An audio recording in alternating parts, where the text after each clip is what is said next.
watercolor technique in makeup.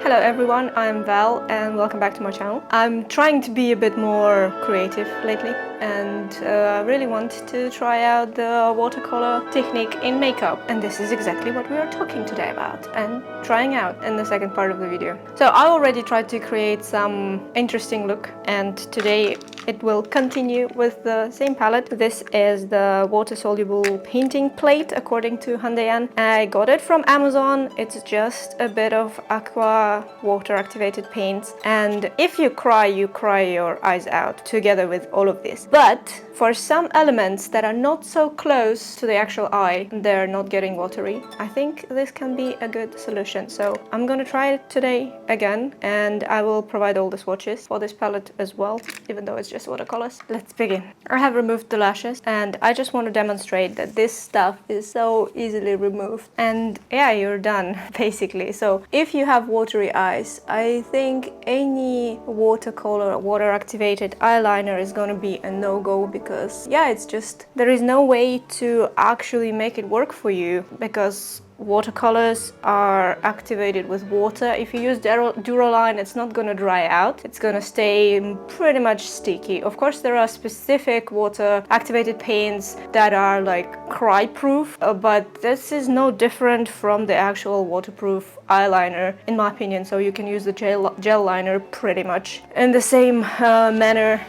But if you use some very specific colors, then of course you have to get and buy yourself something very specific. So I'm gonna leave the base of my makeup approximately the same. I'm just removing the color that I have used and a bit of eyeliner. It doesn't matter because yeah, it will probably stay the same. And this is not even makeup remover, this is just a wet wipe. If something will bother you, you can leave me a comment below. This is Black Moon Cosmetics, and I applied it on top of the MAC primer, and it kind of gets removed easily, even though usually you need a bit of time to remove this stuff. But right now, like nothing's ever been there. Now conceal everything again. This black line that you see right now on my eyes is not actually an eyeliner left, it's the lash glue in black, and sometimes it is very hard to remove this kind of stuff. A bit of gloss so you will stop eating me alive about the chopped lips, and somebody give her a chopstick. Somebody please! Happy now? So the first step will be to apply the base. I have a concealer on my eyelids, but I need an eyeshadow. Wet the dries, dry the wets, remove the color, bring the color back, this kind of vibe. So I think I will use something from the Urban Decay, maybe. Let me have a look. No, I decided to go with a Matte Johansson from the Balm Matador old palette, but I like my old palettes. They've been stored correctly and they can stay okay for a long time. So now I'm just covering the whole lid with this guy.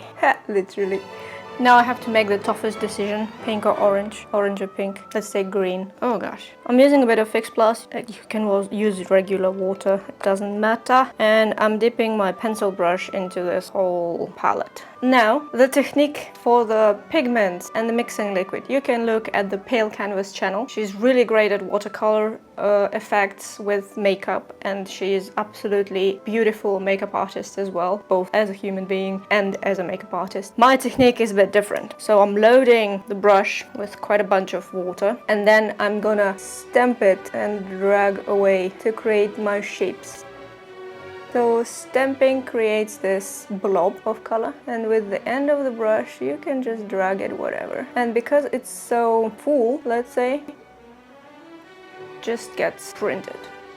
And the same on the other eye. Stamp it and drag away. Now I have washed my brush from the color. This is just wet now. And I'm gonna be using a wet towel, wet wipe, and just removing the color from the areas where I don't need it that much. So I'm trying to carve into this shape from different angles, and this is what will create at the end the watercolor effect. Now, to intensify this a bit more on specific areas, I'm gonna take black, this is also just a body paint, and a very thin brush. This is a nail art brush. Same story, loading the brush with a bit of color, and without trying to be very precise or control the brush end very much, I'm just gonna drag it on the shapes. And if I lose contact with the shape, it's fine, doesn't matter. Now I want to add a bit of silver into this whole story to make it a bit more interesting. Silver is just a pigment from Mayron mixed with Duraline. And I'm gonna do pretty much the same stuff.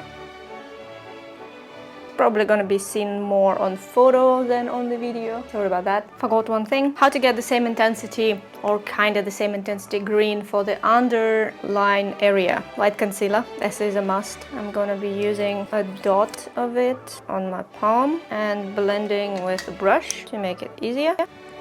Now on top of that I can use any color really. In this case green. I will be using this green from Pastels by Beauty Bay, and same brush is okay. Not exactly the same, but it kind of close. Now the eyeliner. I chose brown lipstick and added gloss to it, so be aware if you add a gloss to the liquid lipstick, it's gonna lose its liquid lipstick properties. And now let's talk about the palette itself. It was quite cheap, but watercolors, aqua paints are not usually that expensive anyway. Let's have a bit of checking about the colors. Gonna have the palette here, and I'm just gonna swipe at the weight. Actually, very nice weight. The yellow. Quite a bright pink.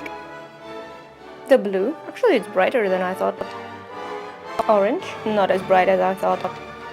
The green you see on me, and two darkest shades, purple and the dark blue. With a thin brush and with enough water, this will be a great addition to the other palettes that you may have with the aqua colors in them. I generally like body paint kind of stuff, and I do enjoy these as well. They are not feeling like anything nasty. They're not drying out as a chalk like the Revolution does. She's got a point. And they are pretty bright, which is also a great plus. So if I can recommend this palette, €7 or something. I think it's really good for that price. Even though the amount of paint here is not big, the whole palette is 8 grams and there are 8 colors, so it's 1 gram per the color. You cannot ruin them directly. You can just take a wet wipe. If you mix the colors together, you take a wet wipe, you wipe it, and it's good enough, good to go. And Mayron palettes usually have more. This is a 40 grams cake, and I believe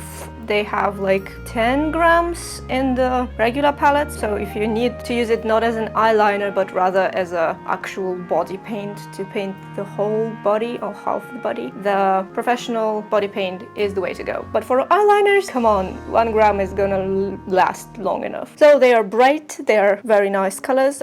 These two I don't like that much. Others seem to be fine. They are drying down very nicely and don't seem to break apart or crack. So it's just a nice palette for decent price. And the downside is if you have watery eyes, you cannot use it closer to your lash line or underneath, but something like that I think is totally sufficient. And festivals are coming. These colors are really good for festivals, even though probably I missed already a few. And yeah, that's pretty much it that I wanted to have today, that I wanted to discuss and try out. And if you enjoyed this video, give it a thumbs up. That will make me happy, as well as if you subscribe to my channel, leave comments and do all of the things that subscribers usually do. Yeah, thank you so much for watching, and I hope to see you in the next one. Bye.